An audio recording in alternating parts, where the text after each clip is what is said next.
തിമോത്തിയോസിലേക്ക് എഴുതിയ 1-ാം ലേഖനം അധ്യായം 8-13 വരെയുള്ള വാക്യങ്ങൾ.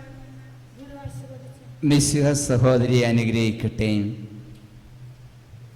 എങ്കിലും ഈ അറിവ് എല്ലാവർക്കുമില്ല. ഇതുവരെ വിഗ്രഹങ്ങളുമായി ബന്ധപ്പെട്ട് ജീവിച്ച ചിലർ ഭക്ഷിക്കുന്നത് വിഗ്രഹാരാധകരുടെ മനോഭാവത്തോടെയാണ്. അവരുടെ മനസാക്ഷി ദുർബലമാക്കിയാൽ അത് മലിനമായി തീരുന്നു. ഭക്ഷണം നമ്മെ ദൈവത്തോട് അടുപ്പിക്കുകയില്ല. ഭക്ഷിക്കാതിരിക്കുന്നത് കൊണ്ട് നമ്മൾ കൂടുതൽ അയോഗ്യരോ ഭക്ഷിക്കുന്നത് കൊണ്ട് കൂടുതൽ യോഗ്യരോ ആകുന്നുമില്ല.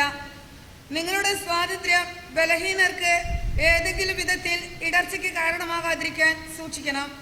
എന്തെന്നാൽ അറിവുള്ളവനായ നീ വിഗ്രഹാലയത്തിൽ ഭക്ഷണത്തിനിരിക്കുന്നതായി ദുർബല മനസാക്ഷിയുള്ള ഒരുവൻ കണ്ടാൽ വിഗ്രഹങ്ങൾ കർപ്പിച്ച ഭക്ഷണ സാധനം കഴിക്കാൻ അത് അവന് പ്രോത്സാഹനമാകുകയില്ലേ?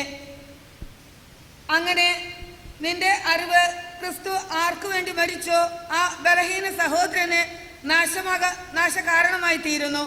ഇപ്രകാരം സഹോദരർക്കെതിരായി പാപം ചെയ്യുമ്പോഴും അവരുടെ ദുർബല മനസാക്ഷിയെ മുറിപ്പെടുത്തുമ്പോഴും നീ ക്രിസ്തുവിനെതിരായി പാപം ചെയ്യുന്നു. അതിനാൽ ഭക്ഷണം എൻ്റെ സഹോദരന് ദുഷ്പ്രേരണയ്ക്ക് കാരണമാകുന്നെങ്കിൽ അങ്ങനെ സംഭവിക്കാതിരിക്കാൻ വേണ്ടി ഞാൻ ഒരിക്കലും മാംസം ഭക്ഷിക്കുകയില്ല. നമ്മുടെ കർത്താവായ മിശിഹായിക്ക് സ്തുതി.